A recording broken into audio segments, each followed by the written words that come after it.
আবুল আহাব রাসূলকে কষ্ট দিয়েছি, আবুল আহাব রাসূলকে গালি দিয়েছে, আবুল আহাব নবীর সঙ্গে সম্পর্ক ছিন্ন করেছে। আল্লাহ রাব্বুল আলামিন সহ্য করতে পারেন নাই। আল্লাহ রাসূলকে বুঝাচ্ছেন, হে রাসূল, আপনাকে গালি দিলে আমার সহ্য হয় না, আমি আপনাকে জানায় দিচ্ছি। যারা পারেন ঠোঁট মিলিয়ে বলুন, তাব্বাত ইয়াদা আবি লাহাব ওয়া তাব্ব মা আগনা আনহু মালুহু ওয়া মা কাসাব سيصلى نارا ذات لهب وامرأته حمالة الحطب في جيدها حبل من مسد। ধ্বংস হোক আবুল আহাবের হস্তদ্বয়, যা সে কামাই করেছে তাও ধ্বংস হয়ে যাক, ধ্বংস হয়ে যাক, সে নিজে এবং তার বউ সহ ধ্বংস হয়ে যাক। আল্লাহ পাক কি পরিমাণ রাগ করলে পরে তার বউয়ের নামটা এখানে নিয়েছেন। আবুল আহাব রাসূলকে কষ্ট দিয়েছে, তার বউটাও কষ্ট দিয়েছে। আজকের যুগেও যারা নবীর সুন্নতকে যারা না মানবে, নবীর আদর্শকে লালন না করে যারা নবীর বিরুদ্ধে যারা অবস্থান নেবে, তাদের অবস্থানটা আবুল আহাবের মতোই হবে, উতবা সাইবার মতোই হবে, আবু জেহেলদের মতোই হবে। আবু জেহেল শুধুমাত্র একটা কারণে তার আজকে গোটা পৃথিবীতে কলঙ্কিত একটা নাম। আবু জেহেল মারা গেছে ১৫০০ বছর আগে, সেই সময় সে আবু জেহেল ছিল মক্কার সিটি মেয়র। ইসলামকে না মানার জন্য এই হিরো হয়ে গেছে জিরো। আজকে তার জায়গায় গড়ে উঠেছে আন্তর্জাতিক পায়খানা। আন্তর্জাতিক কি পায়খানা? আন্তর্জাতিক ইন্টারন্যাশনাল টয়লেট। ফার্স্ট আমি হজে যাই হলো ২০০৯ সালে। তো ২০০৯ সালে আমি যখন হজে যাই, ওই সময় এক পাকিস্তানি, আমি ওই টয়লেটটা আবার হারামের সাথী বলা চলে, আমি আবু জেহেলের ওই বাড়িতে যে টয়লেটটা করা হয়েছে সেই টয়লেটে ঢুকছে। আমার মানে প্রয়োজনে আমি ঢুকেছি। ঢুকিয়ে দেখি এক পাকিস্তানি কাবলি পড়ে, পাঞ্জাবি পায়জামা পরে, অনেক লম্বা টল ফিগারের মানুষ, সে শুধু মোহরা দিচ্ছে, দৌড়াদৌড়ি করতেছে ওই টয়লেটের মধ্যে, লম্বা একটা জায়গায় দৌড়াদৌড়ি করতেছে। বললাম যে আপনি এরকম করতেছেন কেন, এখানে কি হয়েছে আপনার? বলতেছে, ভাইজান আমি তো কালকেই চলে যাব, তো আসলাম একটু সাইজ করার জন্য। তো বললাম কি সাইজ মানে কি, এখানে কি? কামার আসতেছে না এখনো, নিম্নচাপ এখনো ভালো মতো আসে নাই। তুমি একটু ভালো করে একটু পাইচারি করতেছে, নড়াচড়া যেন আবু জেহেলকে ভালো করে কিছু দিয়ে যেতে পারে। সম্মানিত ভাইয়েরা, রাসূলের সুন্নাহকে না মানার কারণে, রাসূলকে যারা কলঙ্কিত করেছে, সুন্নাতকে যারা কলঙ্কিত করেছে, এদের জন্য শিক্ষা আছে হলো আবু জেহেল থেকে। ঠিক কিনা বলেন? আবুল আহাব এরা যা করেছে নবীর সুন্নাহর বিরুদ্ধে করার কারণে তাদের অবস্থাটা এরকম হয়েছে। সম্মানিত ভাইয়েরা, চেষ্টা তো কম করেনি, কিন্তু হকের বিজয় দিয়েছেন তিনি আমার কে? হকের বিজয় দিয়েছেন তিনি আমার কে? আল্লাহ হকের বিজয় দিয়েছেন। কারণ হক টিকে থাকবে, বাতিল টিকবে না। আল্লাহ রাব্বুল আলামিন বলেন, ওয়াকুল জাআল হক ওয়া যাহাকাল বাতিল ইন্নাল বাতিলা কানা যাহুকা। সত্যই টিকে যাবে, মিথ্যা কখনো টিকতে পারে না। মিথ্যা সাময়িকের জন্য বিজয় হতে পারে। যারা রাসূলের সুন্নাতকে, রাসূলের পদ্ধতিকে যারা যোগে যোগে কলঙ্কিত করতে চেয়েছে, তাদের অবস্থা বড় শোচনীয় হয়েছে। ফেরাউনরা টিকতে পারে নাই, নমরুদরা টিকতে পারে নাই। নবীজিদের সম্মানকে নষ্ট করার জন্য হাজারো চেষ্টা করেছে, কিন্তু শেষ পর্যন্ত বেইজ্জত হয়ে তারাই মরেছে। ছোট্ট একটা ইতিহাস মনে পড়লো, যেটা দেখেন আমাদের দেশের সঙ্গে মিলে যাবে। এই ফেরাউন মূসা আলাইহিস সালাতু ওয়াস সালামকে নাস্তানাবুদ করার জন্য হাজারো চেষ্টা করেছে, কিন্তু পারে নাই। মূসা আলাইহিস সালাতু ওয়াস সালামের চরিত্র নষ্ট করার, তার চরিত্রে সমাজের ভিতরে মানুষের মাঝে কলঙ্কিত করার জন্য, চরিত্রে যখন কালিমা লেপন করতে চাইল, হঠাৎ করে একটা কল্পিত কাহিনী রচনা করে বলে ফেললো ফেরাউন। একদিন হঠাৎ করে বলে ফেললো, জাতীয়ভাবে গোটা দেশবাসীকে জানায় দিল, তোমরা কি জানো মূসা কেমন করে আল্লাহর নবী হয়? মূসার তো সমস্যা। মূসার কি সমস্যা? হঠাৎ করে ফেরাউন কল্পিত নাটক তৈরি করে বলে ফেললো একজন নবী তেমনটা হতে পারে না, কি সমস্যা বলো? মুসার এক শিরা বেড়া। এই এলাকায় কি বলে এটা? এক শিরা বলে নাকি? এক শিরা, বুঝতেছেন কি আপনারা? অর্থাৎ এটা এমন একটা রোগ, অর্থাৎ যেটা একটা ছোট একটা বড়, এই জাতীয় রোগী কিন্তু এখনো আছে, আছে না নাই? আচ্ছা, এটা একটা রোগ। কিন্তু তো যখন এই কথা বলে ফেললো যে মুসা কেমন করে আল্লাহর নবী হয়, তার তো এক শিরা ব্যারাম আছে, এক শিরা অসুখ আছে, সে কেমন করে আল্লাহর নবী হয়? এই কথা যখন আল্লাহর পয়গম্বর মুসার কানে যখন চলে গেছে, বলেন তো এই নবী কি নরম নবী না গরম নবী? বলেন তো মেজাজ কি নিম্নমুখী না ঊর্ধ্বমুখী? খুব চরম, একদম হাই ক্লাসের মেজাজি মানুষ মুসা আলাইহিস সালাতু ওয়াস সালাম। ওনার কানে যখন এই নিউজটা চলে গেছে, তিনি এখন আল্লাহকে বলছেন, আল্লাহ শোনো, আমার তো সবকিছুই ঠিক আছে, আমার তো অস্ত্রপাতি কোনো সমস্যা নেই, কিন্তু ফেরাউন আমার উপরে তার রাষ্ট্রীয় মিডিয়া দিয়া গোটা দেশবাসীর সামনে আমাকে এরকম একটা মিথ্যা তোকমা লাগায় দিল। আল্লাহ তুমি কি করবা, তাড়াতাড়ি ফয়সালা দিয়ে দাও। এই জাতীয় কথা বলার সঙ্গে সঙ্গেই আল্লাহ বলছেন, মুসা তুমি চিন্তা করো না, তোমাকে যারা বেইজ্জত করতে চেয়েছে আমি তাদেরকে বেইজ্জত করে ছাড়বো। যেরকম আল্লাহু আকবার। এখান থেকে একটা শিক্ষা আমাদের নিতে হবে, নবীর সুন্নতকে যারা কলঙ্কিত করবে তাদেরকে আল্লাহ পাক নিজে উলঙ্গ করে দিবেন, ঠিক কিনা? আমার দেশের আলেম ওলামাদেরকে এই দীর্ঘ 16 বছর অনেক বেইজ্জত করার চেষ্টা করা হয়েছে। আব্দুল খালেক মন্ডল সাহেবের নামে ধর্ষণের মামলা দেওয়া হয়েছে, জানেন আপনারা? জানেন না? আপনারা জানেন না? বাড়ি পোড়ানোর মামলা দেওয়া হয়েছে। আল্লামা সাইদির মতো মানুষকে খুনের মামলা দেওয়া হয়েছে। আজকে তার ফলাফল কে দিয়েছেন? আসতে বলবেন না, কে দিয়েছেন? আল্লাহ দিয়েছেন। শুধু প্রেক্ষাপটগুলোকে আমি নিয়ে আসতেছি একটু মিলায় দেওয়ার জন্য। আল্লাহ রাব্বুল আলামিন বলেন, সুন্নাত মান ক্বাদ আরসালনা ক্বাবলাকা মির রুসুলিনা ওয়ালা তাজিদু লিসুন্নাতিনা তাহওয়িলা আকিমিস সালাতা লিদুলুকিশ শামসি ইলা গাসাকিল লাইল ওয়া কুরআনাল ফাজর ইন্না কুরআনাল ফাজরি কানা মাশহুদা। জোরে বলুন আল্লাহু আকবার। আমার বন্ধুগণ, নবীর সুন্নাহ, নবীর আদর্শকে যারা কলঙ্কিত করেছে তাদের পরিণাম কি হতে পারে? কোরআন সুস্পষ্ট জানান দিয়েছে বহু জায়গায়। এই পৃথিবীতে এক কথায় যদি বলা যায়, এই পৃথিবীতে সবার আগে যিনি সবচাইতে যিনি বড় তিনি আমার কে বলেন?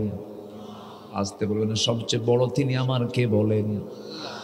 সেই মহান রবের পরই যার মর্যাদা, যার সম্মান, যার মর্যাদা আল্লাহ পাক নিজে ঘোষণা করেছেন, তিনি অন্য কেউ নন, তিনি হচ্ছেন মুহাম্মদ সাল্লাল্লাহু আলাইহি ওয়াসাল্লাম। আল্লাহ রাব্বুল আলামিন তার মর্যাদা কত বেশি দিয়েছেন। আমার রব তার নিজের পরিচয় দিতে নিয়ে বলেছেন, যারা পারেন সুন্দর করে ঠোঁট মিলিয়ে আওয়াজ দিয়ে আমার সঙ্গে বলুন, আলহামদুলিল্লাহি রাব্বিল আলামিন। আর সে আল্লাহ আমার নবীর পরিচয় দিতে নিয়ে বলেছেন, ওয়ামা আরসালনাকা ইল্লা রাহমাতাল লিল আলামিন।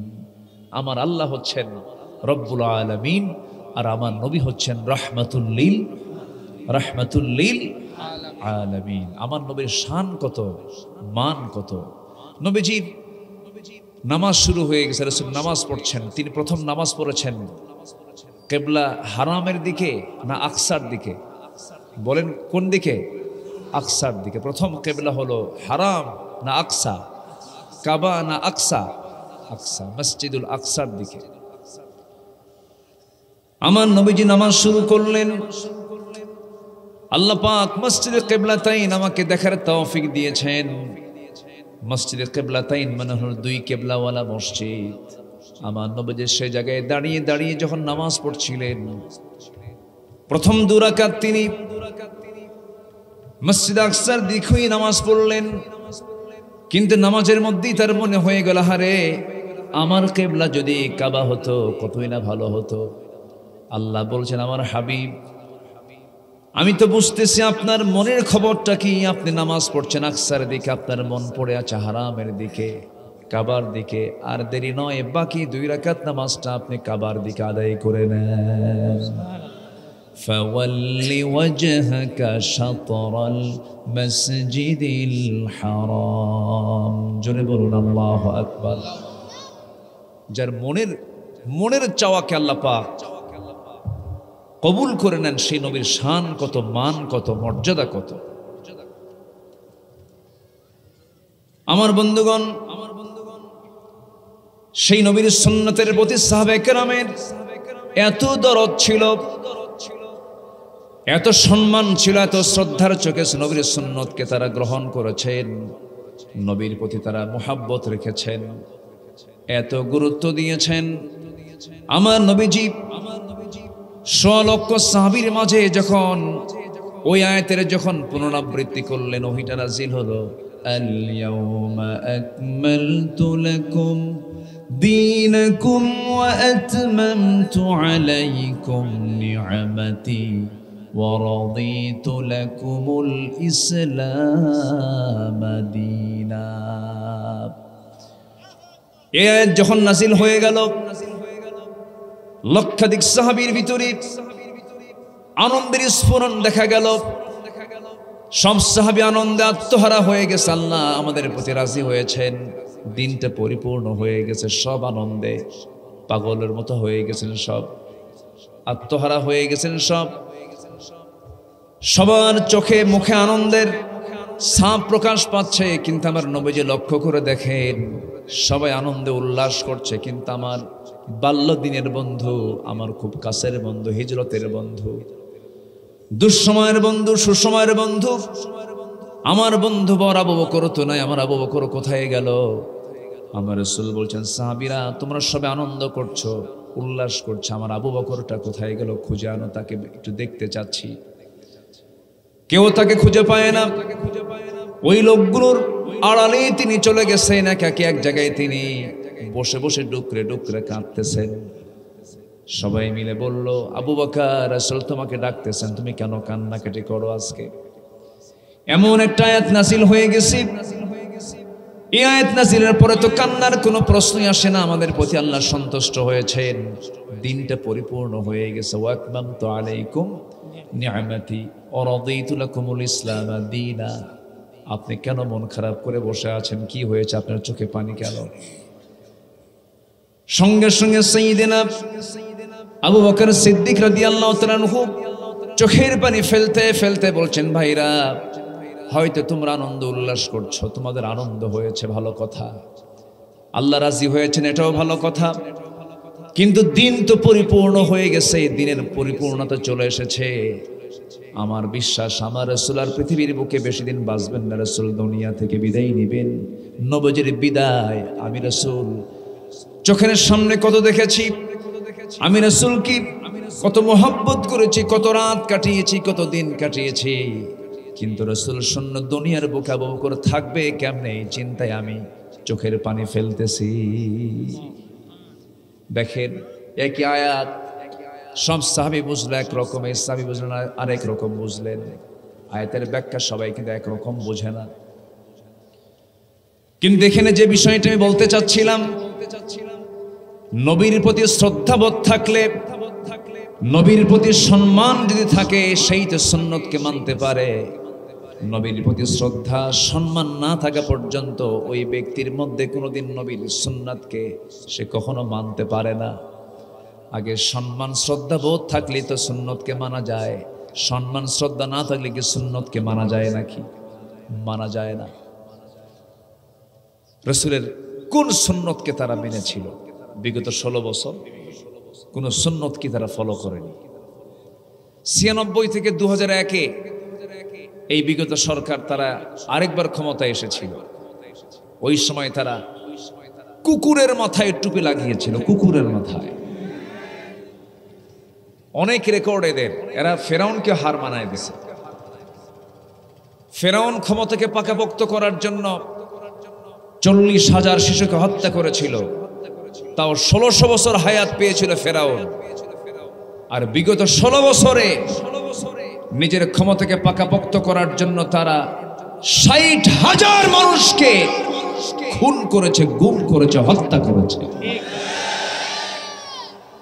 সাতক্ষীরার এই সীমান্তবর্তী অঞ্চল থেকে সুস্পষ্ট ভাষায় জানান দিতে চাই যে সাতক্ষীরার মানুষ সবচাইতে বেশি জুলুমের শিকার ছিল 16 বছর। ঘুমাতে পারেনি। একজন জনপ্রিয় জনপ্রতিনিধি, হাজার হাজার আলেমের উস্তাজুল আসাতিজা, একজন নির্বাচিত জনপ্রিয় এমপি আব্দুল খালেক মন্ডল রাহিমাহুল্লাহ, তার বাড়িটা এখন ইতিহাসের সাক্ষী হয়ে আছে। বুলডোজার দিয়ে একজন সংসদ সদস্যের বাড়ি বুলডোজার দিয়ে ভাঙ্গা হয়েছে। সময়ের ব্যবধানে যিনি ভেঙ্গেছেন অন্যের বাড়ি, আজ ভেঙ্গে পড়েছে তার বাড়ি, ঠিক কিনা? সময়ের ব্যবধান। অতএব জুলুম করলে অবশ্যই তার ফলাফল আছে না নাই? আসতে বলবেন না, আছে না নাই? আচ্ছা, এটা ভেঙ্গেছে প্রশাসন আর ওটা ভেঙ্গেছে জনগণ, কি ঠিক কিনা বলেন? এটা ভেঙ্গেছে কে? প্রশাসন। আর ওটা ভেঙ্গেছে জনগণ। এটা বুঝতে হবে। কিন্তু এর মধ্যে অনেক মেসেজ আছে, এর মধ্যে অনেক মেসেজ আছে না নাই? অনেক মেসেজ আছে। কষ্ট পাচ্ছেন মনে হয়? কষ্ট পেলে কিচ্ছু করার নাই তো। আমাকে কথা বলতেই হবে, আপনাকে কথা শুনতেই হবে, কারণ তাদের কাছে এই কথাগুলো আজকে মজা লাগবে না যারা এই জুলুমগুলো করেছে 16 বছর।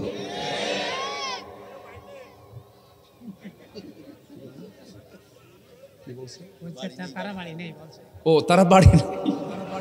জি, এটা কিন্তু একজন মুরব্বী বলেছেন, এটা বয়স্ক মানুষ বলেছেন। কত পরিমাণ টেনশন আর জুলুম দেখলে পরে এই কথাটা মুখ থেকে বের হয়। যাই হোক, আল্লাহ আছেন না নাই বলেন তো? কিছু কিছু বুড়া চাচা বলতো কি জানেন, এ না মরা পর্যন্ত উপায় নাই। বলছে কি না? কি না মরা পর্যন্ত উপায় নাই। আল্লাহ বলল না, ওকে দেখায় ছাড়বো। কি দেখেন নাই? আল্লাহ দেখেন নাই? আল্লাহ দেখাইছেন কিনা? দেখাইছেন কিনা? আরো দেখতে হবে, আরো দেখতে হবে। জুলুম করলে তার মাফ নাই। জুলুমের সাথে আল্লাহর সম্পর্ক হতে পারে না। আল্লাহর সঙ্গে সম্পর্ক করার 1 নম্বর শর্তই হলো জুলুম ছাড়া সম্পর্ক করতে হবে, শিরিক ছাড়া সম্পর্ক করতে হবে, বেদাত ছাড়া সম্পর্ক করতে হবে, ফুসুকি ছাড়া সম্পর্ক করতে হবে। এগুলো সাথে নিয়ে আল্লাহর সঙ্গে সম্পর্ক হয় না। তাহাজ্জুদ পড়ে লাভ নাই, হাতে তসবিহ নিয়ে লাভ নাই। অভিনয় দেখলাম 16 বছর বহু। নির্বাচন আসলে পরেই কি সুন্দর করে বক্তব্য দেয়, আগামী নির্বাচনে আমাকে যদি ভোট দেন, নির্বাচিত করেন, তাহলে মদিনার সনদে দেশ চালাবো। দেখছেন কত বড় মিথ্যা কথা কয়। কিসের সনদে কোন তো? কোথায় চার্টার অফ মদিনা? মদিনার সনদটা কোথায়? যাকে গবেষণা করে এখনো বিভিন্ন সনদ তৈরি হয়। চার্টার অফ মদিনা বলল যে মদিনার সনদে আমরা দেশ চালাবো। হ্যাঁ, মদিনার সনদে দেশ না চালালেও নরেন্দ্র মোদীর সনদে দেশ চালিয়েছে ওরা। Prescription of Delhi, prescription of Delhi. এখন বিজেপিদের দেখছেন, মহড়া দেখছেন, বিজেপি এখন আপন শক্তিতে জ্বলে উঠেছে। সম্মানিত বন্ধুগণ, ইয়াকুম মিনকুম 20 সাবিরুন ইয়াগলিবু 200। আল্লাহ তাআলা বলছেন, তোমরা যদি 20 জন ঈমানদার সামনের দিকে দাঁড়িয়ে থাকো, 200 জনকে তোমরা পরাজিত করতে পারবে। 20 কোটি মুসলমানের দেশ বাংলাদেশ, টেনশন নাই, কোনো টেনশন নাই। জোরে বলি ইনশাআল্লাহ। আল্লাহ কি বললেন? তুমি যদি 20 জন হও, 200 জনের উপরে আমি তোমাকে বিজয় দিয়ে দেব। তাহলে 20 জন কত জনকে হারাবে? 200 জনকে। তাহলে কয় গুণ হলো বলেন? বলেন 10 গুণ। ওদের সংখ্যা যদি হয় 200 কোটি, আমার আছে কত? কি সংখ্যা মিলছে? ব্যাখ্যা মিলতে হবে তো। আল্লাহর আয়াতের ব্যাখ্যার মিল হবে কিনা বলেন? গাজওয়াতুল হিন্দের দিকে সামনে গিয়ে যাচ্ছে। ওরা মসজিদ ভেঙ্গে টুকরো টুকরো করা মানে ওরাও টুকরো টুকরো হয়ে যাবে সময়ের ব্যবধানে। আমরা 20 কোটি, আমরা কত? 20 কোটি। আল্লাহ বলছেন, ইয়াকুম মিনকুম 20 সাবিরুন ইয়াগলিবু 200। 20 জন ধৈর্যশীল হলে পরে 200 জনের উপর আমি আল্লাহ নিজে বিজয় দিয়ে দেব। কিন্তু হতে হবে ধৈর্যহীন না ধৈর্যশীল? বলেন, ধৈর্যহীন না ধৈর্যশীল? ঈমানহীন না ঈমানদার? জালিম হওয়া যাবে না। মাজলুম হন, সমস্যা নেই। জালিম হলে কায়দা না বেকায়দা? বেকায়দা। চরম বিপদে পড়তে হবে। আমাকে সময় দিতে হবে, কিন্তু আমাকে সময় দিচ্ছেন তো নাকি ইনশাআল্লাহ? কারো কোনো সমস্যা নাই তো? জোরে বলি ইনশাআল্লাহ। আসুন মূল আলোচনার দিকে আস্তে আস্তে চলে যাই। নবীর সুন্নতকে আমরা অস্বীকার করব না স্বীকার করব? স্বীকার করলে গজব না রহমত? আর না মানলে কি? আরো জোরে কোন? আবুল আহাবের কি হয়েছে বলেন? বলেন, গজব হয়নি? ধ্বংস হয়নি?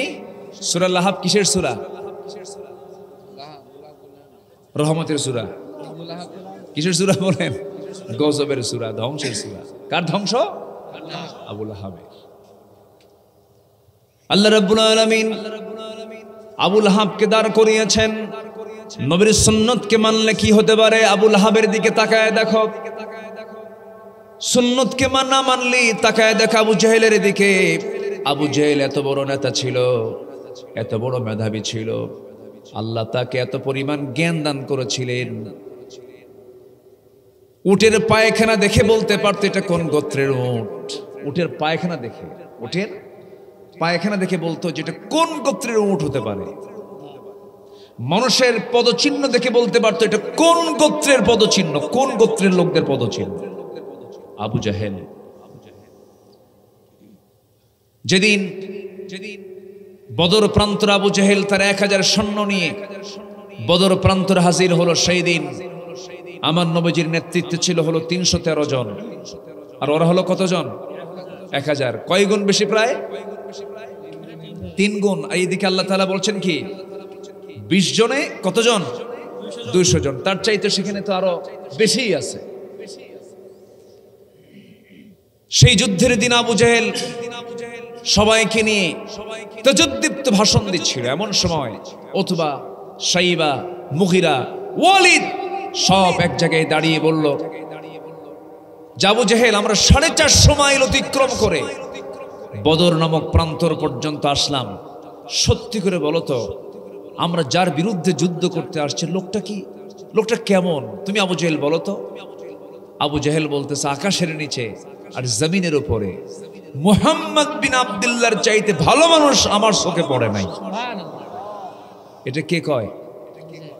আজ থেকে কে কয়? কে বলে? কে বলে? যুদ্ধ করতে আসলাম কেন আমরা? আবু জাহেল বলে, যুদ্ধ করতে আসার কারণ মুহাম্মদ নয়, যুদ্ধ করতে আসার কারণ তার উপরে নাজিল হওয়া কোরআনের জন্য নয়। কোরআনও সঠিক, মুহাম্মদও সঠিক, ইসলামও সঠিক, কিন্তু যুদ্ধ করতে এসেছি শুধু একটা মাত্র কারণ, ক্ষমতার জন্য, চেয়ার রক্ষা করার জন্য। এই চেতনার লোক এখনো আছে না নাই? আসতে বলবেন না, আছে না নাই? কেউ কিন্তু বলেনি সাইদি সাহেব খারাপ মানুষ, ওরাও বলেনি লোকটা ভালো, কিন্তু রাজনীতি করতে আসলো কেন? কি আমার কথা কি বুঝতেছেন আপনারা? নিজামী সাহেব ভালো মানুষ, রাজনীতি করতে আসলো কেন? রক্তের প্রয়োজন। আমি নিজের সাক্ষী, আমি ঢাবির ছাত্র ছিলাম। ঢাকা ইউনিভার্সিটির হলগুলো ইয়াং ছেলে পেলে সেখানে থাকে, হলে ছাত্রাবাসে থাকে। রক্তের প্রয়োজন হলে পরে এসে বলতো রক্ত লাগবে, কার কোন গ্রুপ আছে। তো রক্তের সময় বলতো যে রক্তগুলো যেন অন্য কোন দলের ছেলে পেলেন না হয়, ওরা গাঁজা খায়, মদ খায়, রক্ত যেন শিবিরের ছেলের হয়। ওরা রক্ত শিবিরের নেই, বাঁচার আগ দিয়া। রক্ত ভালো, মিথ্যা কথা কয় না, সব ঠিক আছে, কিন্তু দোষ হলো রাজনীতি করে। মানে ওরা ভাবছে রাজনীতি ওদের পৈতৃক সম্পত্তি। আমরা এই 54 বছরে দেখেছি কেউ বাপের রাজনীতি করে, কেউ স্বামী রাজনীতি করে। কি ঠিক কিনা বলেন? কারো বাপের দেশ, কারো স্বামীর দেশ, মাঝখান দিয়ে আমরা শেষ। আমাদের সব দেখা শেষ। আগামীর দেশ আমরা দেখতে চাই কোরআনের দেশ। রাজি আছেন কারা কারা? হাত উঁচু করে দেখান মুসলমান।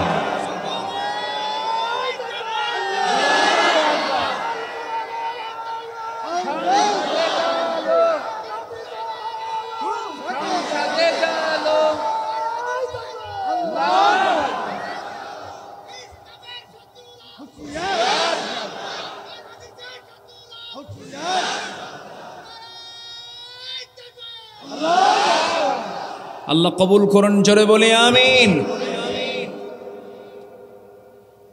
কষ্ট পাচ্ছেন মনে হয়? আলোচনা চালাই সারা রাত, জানাজা সহ। এত কথা বলা যাবে? তাই আপনাদের ভাষাগুলো অনেক মিষ্টি, খুব সুন্দর ভাষা, আপনারা কথা বলেন, এত মজা পাই।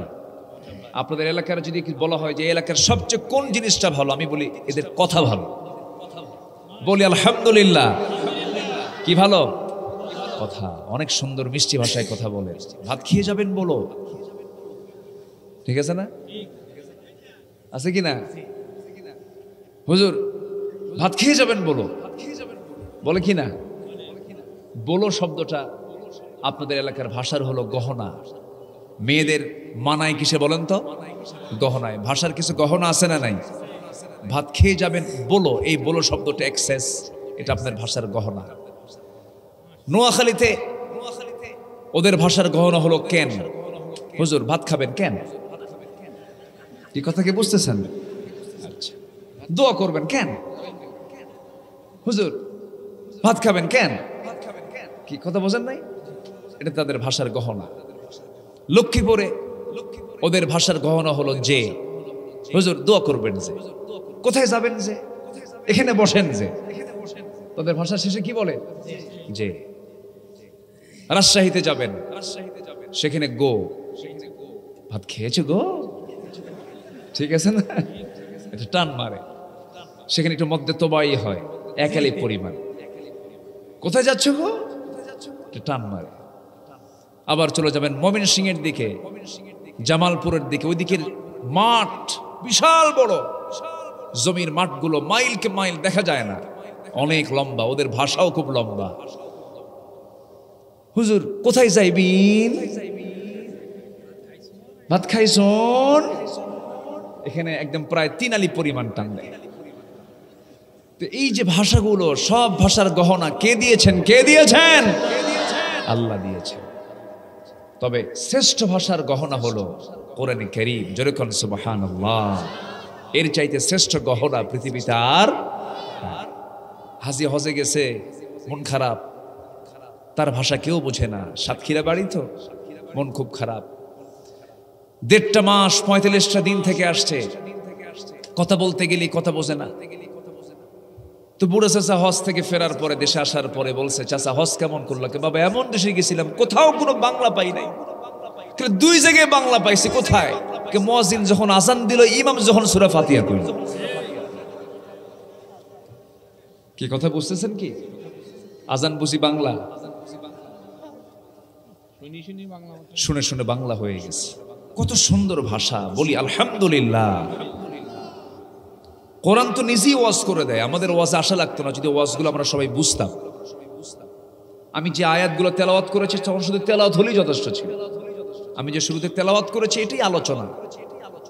আল্লাহ তাআলা তার রাসূলকে ডাক দিচ্ছেন ইয়া নবী, না ইয়া আইয়ুহান নবী। আল্লাহু আকবার। এখানে যারা গ্রামার আলেম ওলামা আছেন তারা বুঝে গেছেন আমি কি বুঝাতে চাচ্ছি। সকল নবীকে আল্লাহ রাব্বুল আলামিন সোজা নাম ধরে ডাক দিয়েছেন। সকল আম্বিয়া কিরামকে আল্লাহ রাব্বুল আলামিন নাম ধরে সম্বোধন করে ডাক দিয়েছেন। কিন্তু যে কোরআন নবীর উপরে নাজিল হলো, সেই কোরআনের বা থেকে শুরু করে নিয়ে আসিন পর্যন্ত আপনি সার্চ দিয়ে দেখবেন, একটা জায়গাও কোথাও পাবেন না ইয়া মুহাম্মদ বলে আল্লাহ তার রাসূলকে ডাক দিয়েছে। কি সম্মান আল্লাহ রাব্বুল আলামিন আমার নবীকে দান করেছেন। যেরকম ডাক দিয়েছেন আমাদের আব্বা জান আদমকে ডাক দিয়েছেন ইয়া আদম উসকুন আনতা ওয়া যাওজুকাল জান্নাহ। ডাক দিয়েছেন ওয়া মা তিলকা বিয়ামিনিকা ইয়া মূসা। ইয়া ইয়াহইয়া খুযিল কিতাবা বিকুওয়া ইয়া ইব্রাহিম। আল্লাহ রাব্বুল আলামিন সব নবীকে নাম ধরে ডাক দিলেন, হরফে নিদা প্রয়োগ করে ডাক দিলেন। কিন্তু আমার নবীকে ডাক দিচ্ছেন কি দেখেন, ইয়া আইয়ুহার রাসূল বাল্লিগ মা উনজিলা ইলাইক। আরেক জায়গায় ডাক দিচ্ছেন ইয়া আইয়ুহাল মুসাম্মিল কুমিল লাইলা ইল্লা কালিলান নিসফাহু আও ইনকুস মিনহু কালিলান আও জিদ আলাইহি ওয়ারাত্তিলিল কুরআনা তারতিলা। জোরে বলুন আল্লাহু আকবার। আরেক জায়গায় ডাক দিচ্ছেন ইয়া আইয়ুহাল মুদ্দাসসির কুম ফাআনযির ওয়া রাব্বাকা ফাকাব্বির ওয়া সিয়াবাকা ফাতাহহির ওয়ার রুজজা ফাহজুর। হে মুদ্দাসসির, বস্ত্রাচ্ছাদনকারী ব্যক্তি, হে মুজাম্মিল। কিন্তু আল্লাহ রাব্বুল আলামিন তাকে কোথাও মুহাম্মদ বলে ডাক দেন নাই। আল্লাহ তাআলা তার রাসূলকে এত সম্মান দান করেছেন, আল্লাহ নিজেই তার শানে বলছেন, যারা পারেন ঠোঁট মিলিয়ে বলেন ইন্নাল্লাহা ওয়া মালাইকাতাহু ইউসাল্লুনা আলান নবী ইয়া আইয়ুহাল্লাযীনা আমানু সাল্লু আলাইহি ওয়া সাল্লিমু তাসলিমা। জোরে বলুন আল্লাহু আকবার। কি সম্মান, কি মর্যাদা সে রাসূলকে কে দিয়েছেন? আসতে বলবেন না, কে দিয়েছেন? নবীর সুন্নতকে মানলে সম্মান হবে, মর্যাদা বৃদ্ধি পাবে। আর নবীর সুন্নতকে যদি কেউ না মানে তার অবস্থা আবু লাহাব হবে। কি হবে বলেন? কি হবে? কি হবে? আবু লাহাব। আবু লাহাব কি নবীর? বলেন, আবু লাহাব নবীর আত্মীয়তার সম্পর্কে কি? পড়ে পাওয়া চাচা, পড়ে পাওয়া চাচা, গ্রাম্য চাচা, এমনি এমনি চাচা? কি চাচা বলেন? আপন। আমার দেশে একটা জাতীয় চাচা ছিল, জানেন না? হ্যাঁ, মরে গেছে। আর কি বলবো? লা তাসুব্বুল আমওয়াত ফাইন্নাহুম ক্বাদ আফদাউ ইলা মা কদ্দামু। হাদিস আসছে, তোমরা মৃত ব্যক্তিকে গালি দিও না। আর না কিছু বলি, মরেই গেছে। জাতীয় চাচা ছিল। সকালবেলা এক কথা, বিকেলবেলা আরেক কথা। শুধু যদি এই লোকটা যদি শক্ত অবস্থানে থাকতো, জাতির আজকে অবস্থান সৃষ্টি হতো না, এতগুলো প্রাণ যেত না। শুধু নিজের স্বার্থের দিকে তাকিয়ে অনেকে চলতে চায় না। নিজের স্বার্থ দেখার আগে জাতীয় স্বার্থ দেখার দরকার আছে না নাই? বলেন, দেশের স্বার্থ দেখার দরকার আছে না নাই? আচ্ছা, আমি দোয়া করে দিই নাকি? এই যে দুই একজন করে ওঠে, তাহলে কি করব বলেন তো? একটু বসেন, হ্যাঁ, ও চলে গেলে লস হয়ে যাবে না, দেখছেন কি সুন্দর করে বললো, আলহামদুলিল্লাহ। ওটা রাস্তা, ওটা মাঝখানে, মাঝখান দিয়ে রাস্তা, এটা কেন, এটা বন্ধ করে দেওয়া যায়? মানে মেইন রোড এটা। ওরে আল্লাহ, রাস্তা আটকে মাহফিল করতেছেন, এটা কেমন? কষ্ট দিয়ে ফেলতেছে আপনাদের, কষ্ট হচ্ছে না তো আপনাদের? আচ্ছা, কেউ নড়াচড়া করবেন না। এটা ওয়াজ মাহফিল, তাফসীর মাহফিল। এখানে যদি কেউ শৃঙ্খলার ভঙ্গ, যদি এই জাতীয় শৃঙ্খলা ভঙ্গের যদি কোনো দৃষ্টি ফেরেশতাদের দৃষ্টিতে পড়ে যায়, দৃষ্টিগোচর হয় যে এটা শৃঙ্খলা ভঙ্গ হলো, আর ওরা যদি মামলা দেয়, জামিন পাওয়া যাবে? সাবধান, এখানে খুব আদব নিয়ে থাকতে হবে। একটু বসে। তাহলে নবীর সুন্নতকে যদি না মানা হয়, কলঙ্কিত করা হয়, তাহলে তার পরিণতি কে হবে বলেন তো? কার মতো হবে? কার মতো হবে? আবু লাহাবের মতো হবে। এই দিকে লক্ষ্য করে আল্লামা ইকবাল বলেছেন, বেমুস্তাফা বরসানে খাহিশ রাকে দিন হামিন আস্ত, अगर बेवाने रसीदे तमाम बुलहबी अस्त। তোমার আদর্শ যদি নবীর আদর্শের সঙ্গে মিলে যায়, ভাবতে হবে তোমার জন্য এটা সঠিক দিন। আর তোমার আদর্শের সাথে যদি নবীর আদর্শের মিল না পড়ে, ভাবতে হবে তোমার সমস্ত আমলগুলো আবু লাহাবের হয়ে গেছে। আবু লাহাব রাসূলকে কষ্ট দিয়েছে, আবু লাহাব রাসূলকে গালি দিয়েছে, আবু লাহাব নবীর সঙ্গে সম্পর্ক ছিন্ন করেছে। আল্লাহ রাব্বুল আলামিন সহ্য করতে পারেন নাই।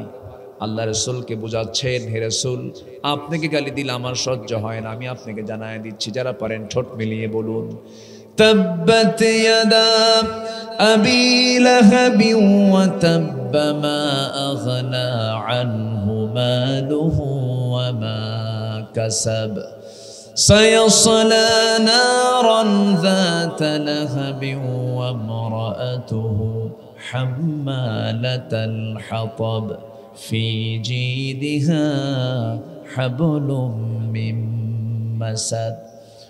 ধ্বংস হোক আবু লাহাবের হস্তদ্বয়, যা সে কামাই করেছে তাও ধ্বংস হয়ে যাক, ধ্বংস হয়ে যাক সে নিজে এবং তার বউ সহ ধ্বংস হয়ে যাক। আল্লাহ পাক কি পরিমাণ রাগ করলে পরে তার বউয়ের নামটা এখানে নিয়েছেন। আবু লাহাব রাসূলকে কষ্ট দিয়েছে, তার বউটাও কষ্ট দিয়েছে। আজকের যুগেও যারা নবীর সুন্নতকে যারা না মানবে, নবীর আদর্শকে লালন না করে যারা নবীর বিরুদ্ধে যারা অবস্থান নেবে, তাদের অবস্থানটা আবু লাহাবের মতোই হবে, উতবা সাইবার মতোই হবে, আবু জেহেলদের মতোই হবে। আবু জেহেল শুধুমাত্র একটা কারণে তার আজকে গোটা পৃথিবীতে কলঙ্কিত একটা নাম।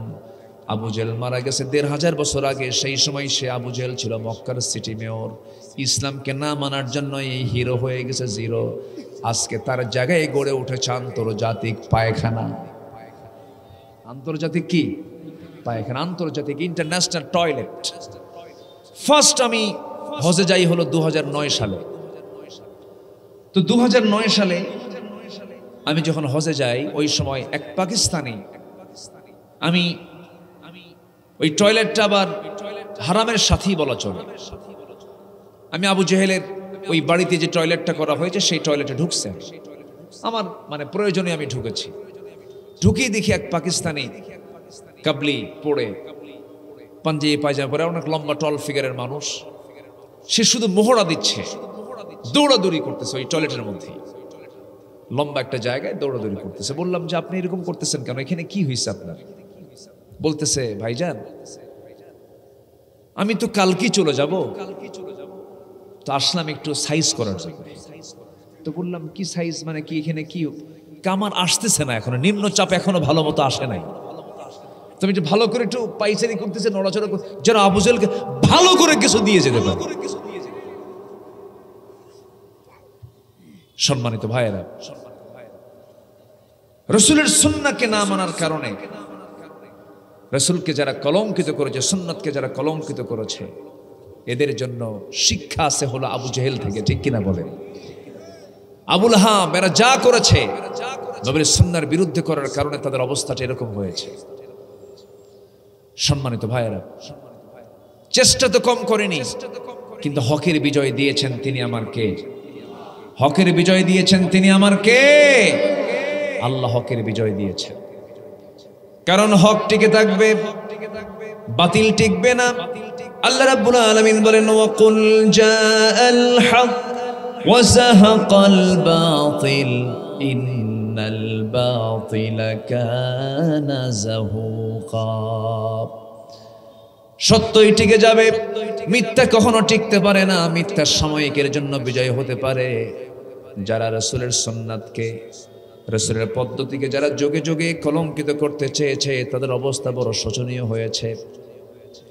ফিরআউনরা টিকতে পারে নাই, নমরুদরা টিকতে পারে নাই। নবীজিদের সম্মানকে নষ্ট করার জন্য হাজারো চেষ্টা করেছে, কিন্তু শেষ পর্যন্ত বেইজ্জত হয়ে তারাই মরেছে। ছোট্ট একটা ইতিহাস মনে পড়লো, যেটা দেখেন আমাদের দেশের সঙ্গে মিলে যাবে। এই ফিরআউন মূসা আলাইহিস সালাতু ওয়াস সালামকে নাস্তানাবুদ করার জন্য হাজারো চেষ্টা করেছে, কিন্তু পারে নাই।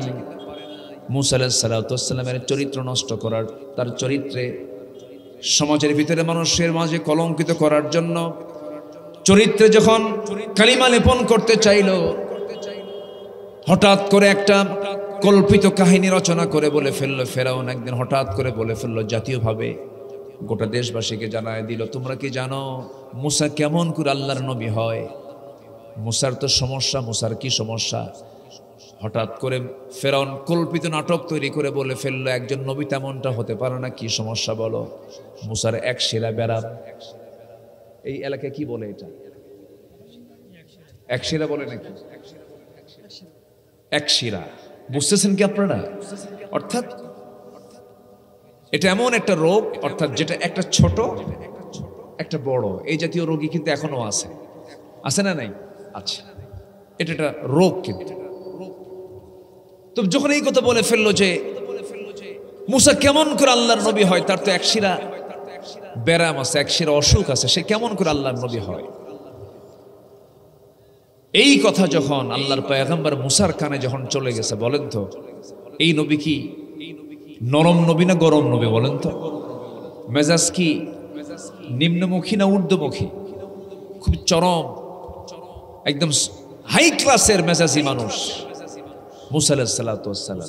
ওনার কানে যখন এই নিউজটা চলে গেছে, তিনি এখন আল্লাহকে বলছেন, আল্লাহ শোনো, আমার তো সবকিছুই ঠিক আছে, আমার তো অস্ত্রপাতি কোনো সমস্যা নেই, কিন্তু ফেরাউন আমার উপরে তার রাষ্ট্রীয় মিডিয়া দিয়া গোটা দেশবাসীর সামনে আমাকে এরকম একটা মিথ্যা তোকমা লাগায় দিল। আল্লাহ তুমি কি করবা, তাড়াতাড়ি ফয়সালা দিয়ে দাও। এই জাতীয় কথা বলার সঙ্গে সঙ্গেই আল্লাহ বলছেন, মুসা তুমি চিন্তা করো না, তোমাকে যারা বেইজ্জত করতে চেয়েছে আমি তাদেরকে বেইজ্জত করে ছাড়বো। যেরকম আল্লাহু আকবার। এখান থেকে একটা শিক্ষা আমাদের নিতে হবে, নবীর সুন্নতকে যারা কলঙ্কিত করবে তাদেরকে আল্লাহ পাক নিজে উলঙ্গ করে দিবেন, ঠিক কিনা? আমার দেশের আলেম ওলামাদেরকে এই দীর্ঘ 16 বছর অনেক বেইজ্জত করার চেষ্টা করা হয়েছে। আব্দুল খালেক মন্ডল সাহেবের নামে ধর্ষণের মামলা দেওয়া হয়েছে, জানেন আপনারা? জানেন না? আপনারা জানেন না? বাড়ি পোড়ানোর মামলা দেওয়া হয়েছে। আল্লামা সাইদির মতো মানুষকে খুনের মামলা দেওয়া হয়েছে। আজকে তার ফলাফল কে দিয়েছেন? আসতে বলবেন না, কে দিয়েছেন? আল্লাহ দিয়েছেন। শুধু প্রেক্ষাপটগুলোকে আমি নিয়ে আসতেছি একটু মিলায় দেওয়ার জন্য। এই সালমান এফ রহমান, শেয়ার বাজার, হলমার্ক, ব্যাংক হরিলুট, এই দেশের জাতীয় সম্পদগুলো হরিলুটের মূল হোতা হলো এই সালমান এফ রহমান। কত মানুষকে পথের ফকির বানিয়ে ছেড়েছে, কিন্তু তার সুরত দেখে মনে হয় জিব্রাইল ফেল। মাথা থেকে পা পর্যন্ত দেখলে মনে হয় কোথাও কোনো কালো নাই। মাথার চুল সাদা, দাড়ি সাদা, জামা সাদা, পায়জামা সাদা, জুতা সাদা, ঘড়ি সাদা, সব সাদা। যখন সে রাস্তায় হাঁটে, মানুষটাও সাদা, আল্লাহ সুন্দর সুরত দিয়ে পাঠাইছে। রাস্তায় যখন হাঁটে মনে হয় কেবলই জিব্রাইল আকাশ থেকে নাজিল হয়েছে। সম্মানিত ভাইয়েরা, শেষ পর্যন্ত পালানোর চেষ্টা করেছে, পারে নাই।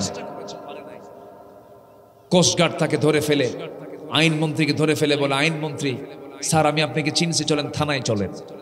আইনমন্ত্রী বলে তুমি আমাকে তো চিনছো, ওই যে আরেকজন আছে ওরাও নিয়ে আসো। আমি কি একা যাবো নাকি? চিন্তা করেন, ইমানদারদের চিন্তা কি জানেন? আমি একা কষ্ট পেতে চাই, আমার আরেক ভাই কষ্টে না পড়ুক, ঠিক কিনা? যা হবে আমার উপর দিয়ে হয়ে যাক, আমার ভাইটা বেঁচে যাক। ইয়ার মুখের যুদ্ধে এক সাহাবী তৃষ্ণার জন্য ছটফট করতেছে, পানি দাও পানি দাও। পানি নিয়ে হাজির হয়ে গেছে সেবক। আরেকজন বলছে আমার পানি দরকার, আরেকজন বলছে আমার পানি দরকার। নিজের পানি তিনি ছেড়ে দিলেন, ছেড়ে দিয়ে বলছেন ও সেবক পানির গ্লাসটা নিয়ে দ্বিতীয় ভাইজানের কাছে চলে যাও, সে আমার চাইতে বেশি তৃষ্ণার্ত। দ্বিতীয় জন বলে তৃতীয় জনের কাছে চলে যাও, তৃতীয় জন বলে চতুর্থ জনের কাছে চলে যাও, চতুর্থ জন বলে পঞ্চম জনের কাছে চলে যাও, পঞ্চম জন বলে ষষ্ঠ জনের কাছে চলে যাও। ষষ্ঠ জন এবার বলে ফেললো ভাই রে আমার চাইতে প্রথম জনের কাছে চলে যাও, সে বেশি তৃষ্ণার্ত। একটা গ্লাস পানি নিয়ে শুধু ছটফট করে দৌড়াচ্ছে, কিন্তু কেউ পানি পান করে না, কারণ সবার মধ্যে একটাই চেতনা ছিল আমার চাইতে আমার ভাইটা বেশি আগে সেবা পেয়ে যাক, সে বেঁচে থাকুক, অন্যজনকে প্রাধান্য দিয়েছে। এটাই হচ্ছে ইমানদারের লক্ষণ, ঠিক কি না? এটা কিসের লক্ষণ বলেন?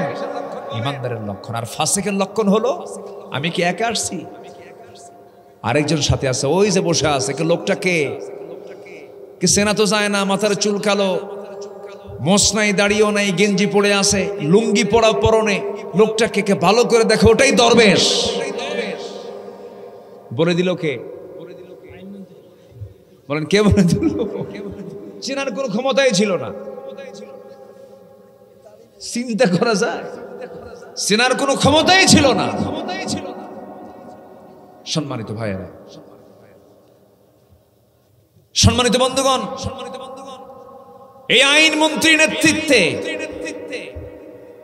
এই বদমাইশদের নেতৃত্বে অনেক আলেমের জীবন চলে গেছে, ঠিক কিনা? তাদের ষড়যন্ত্রের বলি হয়েছেন আব্দুল খালেক মন্ডলদের মতো মানুষ, শহীদ নিজামী, আলী হাসান মুজাহিদের মতো মানুষ। আল্লাহ বলে দিলেন ও আমার ফাসিক বান্দা, আমার মুমিন বান্দার উপরে যে তোকমা লাগিয়েছিস, তাদেরকে বেইজ্জত করতে চেয়েছিস, আমিও তো তাদেরকে উলঙ্গ করে ছেড়ে দিলাম। যা সুন্নত অমান্য করলে কি পরিণাম হয় বাস্তব আমার দেশে প্র্যাকটিক্যাল দেখিয়ে দিয়েছেন। তিনি আমার কে? আসতে বলবেন না, তিনি আমার কে? আল্লাহ আছেন না নাই? খুব দূরে না খুব কাছে? ওয়ানাহনু আকরাবু ইলাইহি মিন হাবলিল ওয়ারিদ, খুব কাছে আমার আল্লাহ, সব দেখেন। আল্লাহকে ফাঁকি দেওয়ার কোনো সুযোগ নাই, আল্লাহকে দূরে রাখার কোনো সুযোগ নাই। আল্লাহ বলছেন বান্দারে আমি তোর স্কন্দ শিরার চেয়েও নিকটে থেকে যাই, দিনের আলোতে কি করিস, রাতের আধারে কি করিস, সব খবর আমার কাছে জানাস। একজন পয়গম্বরের কথা বলছিলাম, মুসা আলাইহিস সালাতু ওয়াস সালাম, মনে আছে তো নাকি সবার? এই মুসা আলাইহিস সালাতু ওয়াস সালামকে যখন এই জাতীয় কলঙ্কিত করার জন্য যখন তার দেহের একটা ত্রুটির কথা যখন জাতীয়ভাবে বলে ফেলল, আল্লাহ রাব্বুল আলামিন বলছেন মুসা চিন্তা করো না, ফয়সালা করে দেব। মুসা আলাইহিস সালাতু ওয়াস সালাম একদিন তাফসীরে এসেছে, সহিহ riwayat এটা, গোসল করার জন্য তিনি ঘাটে নামলেন, পুষ্কুনিতে নামলেন, পানিতে নামলেন। কিন্তু সেই সময়ের কালচার ছিল, সেই সময় তার কাছে দ্বিতীয় কোনো লুঙ্গি ছিল না, একটা লুঙ্গি তার পরনে ছিল। তিনি যে লুঙ্গিটা খুলে আরেকটা লুঙ্গি পরবেন এমন কোনো কাপড় তার কাছে ছিল না। হালতের কারণে, পরিবেশের কারণে করলেন কি, লুঙ্গিটা তিনি নিজের পরনের লুঙ্গিটাই তিনি রাখলেন, একটা পাথরের উপরে রাখলেন।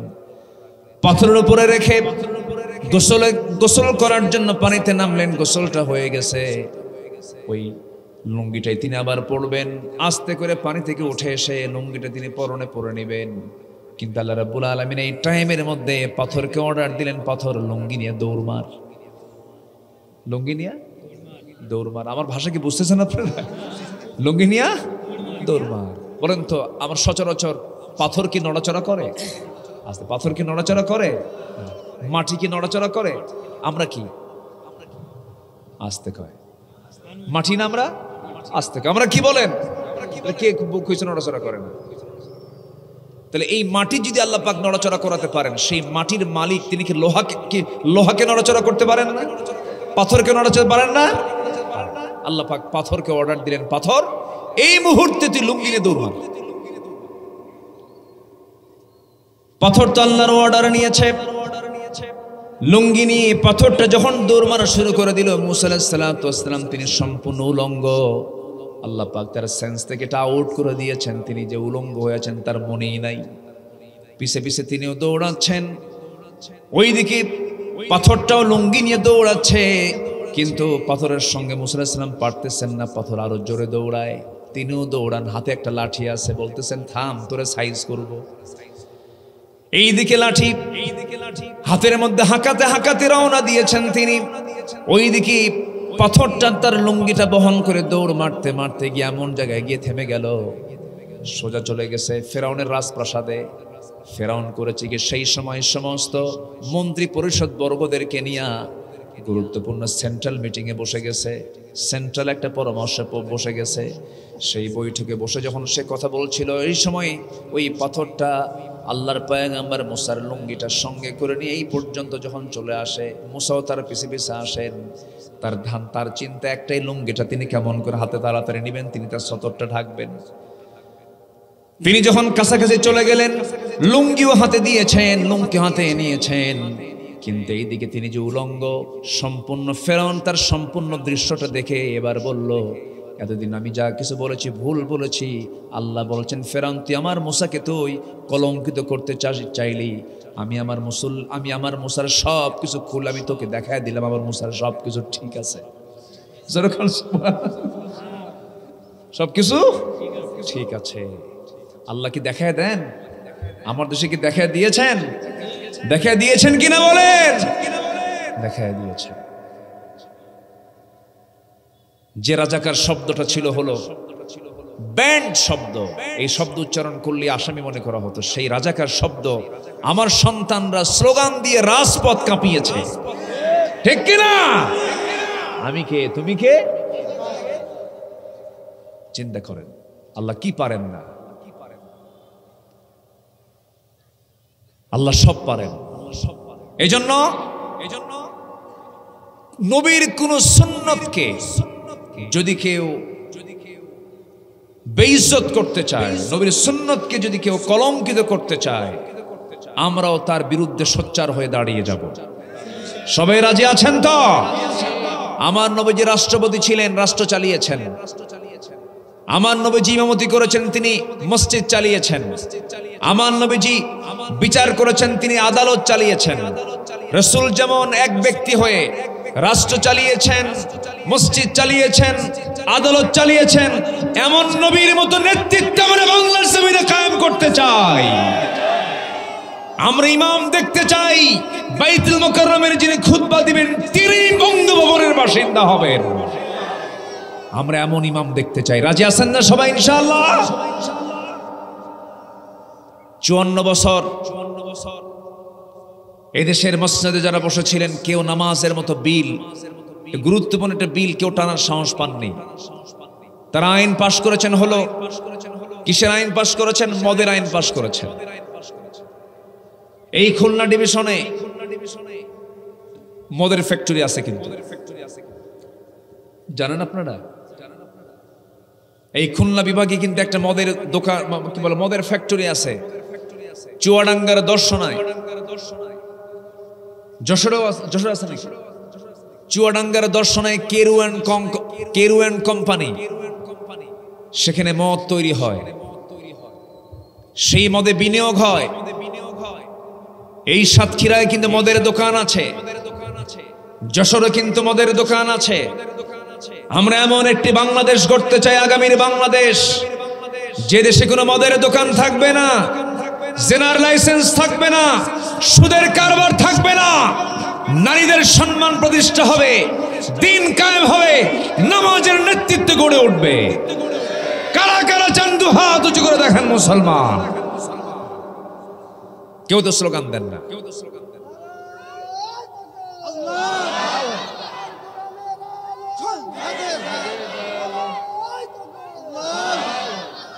আল্লাহ কবুল করুন, জোরে বলি আমিন। আরো জোরে আল্লাহুম্মা আমিন। সম্মানিত ভাইয়েরা, নবীর সুন্নতকে মানলে আমরা জান্নাত যাব না জাহান্নামে যাব? বলেন বলেন বলেন বলেন বলেন। আর সুন্নতকে যদি না মানি, সুন্নত কাকে বলে? দাড়ি রাখা নাকি? বলেন বলেন বলেন বলেন। সুন্নত মানে হচ্ছে, আমরা অনেকে ভাবি সুন্নত মানে হলো মাথায় টুপি, মুখে দাড়ি, জুব্বা, চোখে সুরমা দেওয়া, মিষ্টি খাওয়া, মেসওয়াক করা, দুপুরে খাওয়া দাওয়ার পর একটু ঘুম পাড়া, এটাকে অনেকে সুন্নত মনে করেন। সুন্নত শুধু এগুলো না। হ্যাঁ, আমার নবীজির ব্যবহারিক সুন্নত, এটা অবশ্যই এটা আমরা মানব।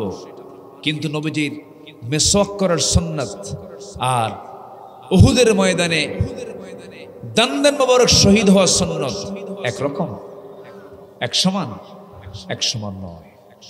সহজ সুন্নতকে মানব, কঠিন সুন্নতকে মানব না, এটা নবীর অনুসরণ নয়।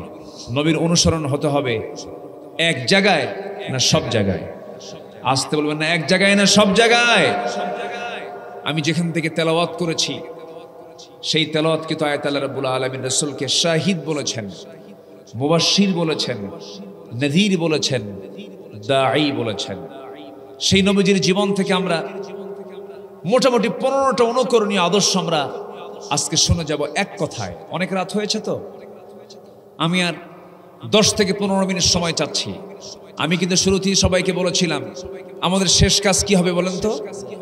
দোয়া। দোয়া না করে কেউ যাবেন? আমরা একসঙ্গে দোয়া করে এখান থেকে বিদায় নেব, কেউ আমরা না নড়ি।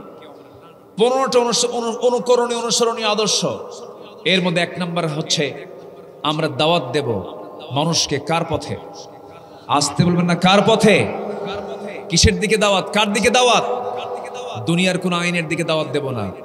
এই দেশে আল্লাহর আইন চাই এমন দলও আছে, আবার মানুষের আইন চাই এমন দলও আছে না নাই?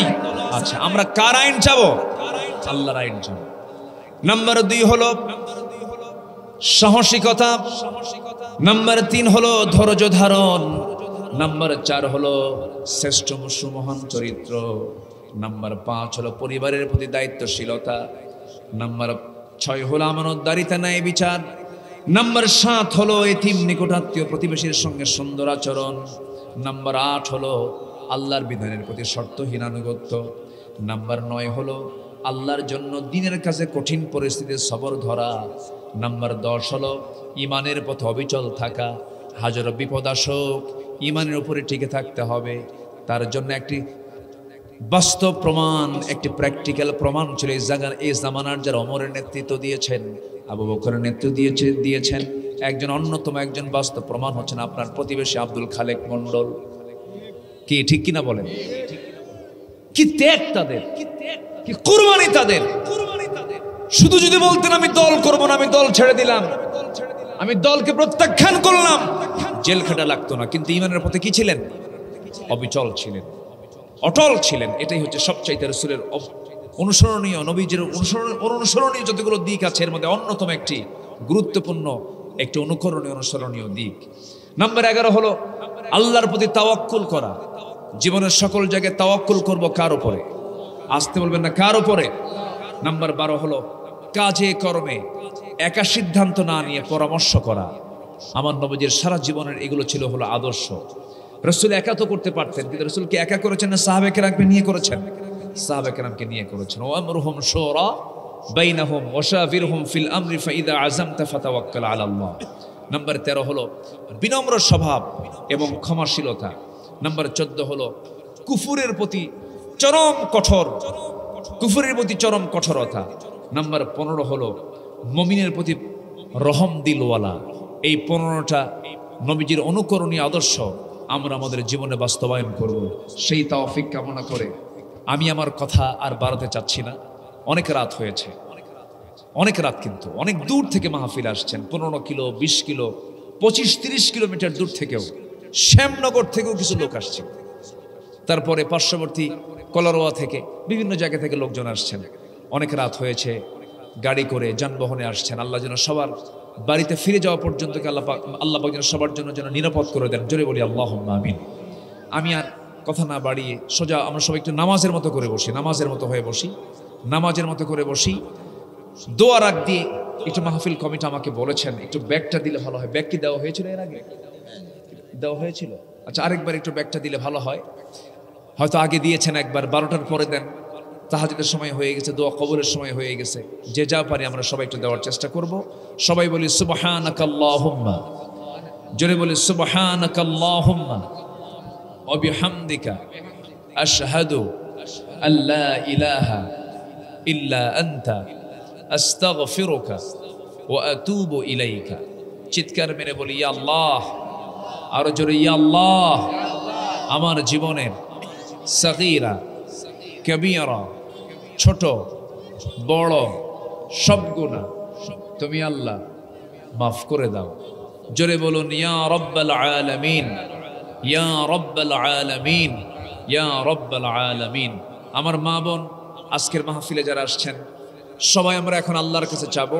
মা বোনদের কাছে শুধু আমার একটা অনুরোধ, সেটা হচ্ছে দয়া করে নিজের সৌন্দর্যের সকল দিকগুলো স্বামীর জন্য বরাদ্দ রাখবেন। সৌন্দর্যের দিকগুলো পরপুরুষের সামনে আকৃষ্ট করার জন্য দেখাবেন না। আজকের এই দুনিয়াতে শুধু এই পর্দার নিয়মটা আপনি রক্ষা করে চলবেন। আল্লাহ পাক জাহান্নামকে পর্দা করে আল্লাহ পাক আপনার জন্য 8টা জান্নাতের দরজা খুলে দিবেন। আল্লাহ তুমি এলাকার মা বোনদেরকে কমপ্লিট পর্দা করার তৌফিক দিয়ে দাও।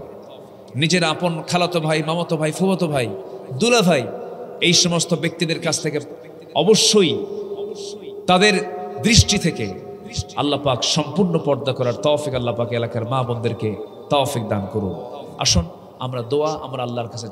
শুনেছেন প্রশ্ন? প্রশ্ন শুনেছেন? জি, এটা তো দিল থেকে মোহাব্বত হলেই তো এই জাতীয় প্রশ্নটা আসে। আমি যেটা বলতে চাচ্ছি, আমি আমার প্রশ্ন শুনেছেন তো সবাই, যে আজকে আমার অবস্থানটাই এইভাবে কেমন হলো। আমি আমার সন্তানকে আপনার মতো বানাতে চাই। এক কথায় আমার তো সে এলেম নাই, যোগ্যতাও নাই, তারা যা ভাবতেছেন আমি নগণ্য গোলাম। তবে আমি ছোট্টবেলায় আমি কোরআনটা শিখেছি হলো আমার মার কাছ থেকে। আমার মার কাছ থেকে আমি সহি তেলাওয়াতটা শিখেছি। আমার কাছে মাঝে মাঝে মনে হয় আমার তেলাওয়াতের চাইতে আমার মার তেলাওয়াতটা আরো সুন্দর, এখনো সুন্দর। তাহলে একজন মাকে কি হতে হবে? তাহলে একজন সবার আগে সন্তান ভালো হওয়ার আগে ভালো হতে হবে কাকে? মাকে। মাকে ভালো হতে হবে। আপনার কথা, আপনার চলা, আপনার হাসি, আপনার কান্না, আপনার ভাষা, আপনার আচরণ, আপনার মুআমালাত, আপনার সমস্ত কাজকর্ম সম্পূর্ণ নকল করে হলো সন্তান, ঠিক কিনা? এই জন্য সবচেয়ে বেশি অনুকরণ যাকে করে সে হচ্ছে মা, তিনি হচ্ছেন বাবা। বাপ এবং মা যদি ভালো হয় অধিকাংশ ক্ষেত্রেই সন্তান ভালো হয়ে যায়। বলি আলহামদুলিল্লাহ, জোরে বলি আলহামদুলিল্লাহ। এই জন্য হিসনুল উম্মাহাত লিল বানিনা ওয়াল বানাত, সন্তানদের জন্য সবচাইতে বড় ইউনিভার্সিটি হলো মায়ের কোল। মায়ের কোলটা হচ্ছে সবচেয়ে বড় ইউনিভার্সিটি। এখানে যদি ভালো কিছু পেয়ে যায় বাকি জীবনে সে ভালো কিছুই করতে পারে। এই জন্য আমার মা ওই টেলিভিশন সেটের সামনে সময় দেওয়া যাবে না, স্টার জলসা, স্টার প্লাস আর মোবাইলের ডিভাইস এইগুলো সময় দিয়ে জীবনকে নষ্ট করবেন না। সন্তান পেটে আসছে সূরা ইয়াসিন পড়বেন, সন্তান পেটে আসছে সূরা ইউসুফ পড়বেন, সন্তান পেটে আসছে সূরা রহমান পড়বেন। সন্তান পেটে লালন করে আপনি বেশি করে দরুদ শরীফ পড়বেন। আল্লাহর কসম আপনার সন্তান হাসান বসরি হবে, আপনার সন্তান খালিদ বিন ওয়ালিদের চরিত্রবান হবে। এই জন্য আপনাকে সুন্নাহর উপরে থাকতে হবে। আম্মা জান আয়েশার চরিত্র আপনার মধ্যে নিয়ে আসতে হবে, খাদিজার চরিত্র আপনার মধ্যে নিয়ে আসতে হবে। আল্লাহ রাব্বুল আলামিন এলাকার মা বোনদেরকে মারিয়াম, আম্মা জান আয়েশা, আম্মা জান খাদিজা, এই সমস্ত মহিয়সী জান্নাতের রমণীদের আদর্শে তাদেরকে উজ্জীবিত হয়ে বাকি জীবন পরিচালনা করার তৌফিক আল্লাহ পাক দান করুন।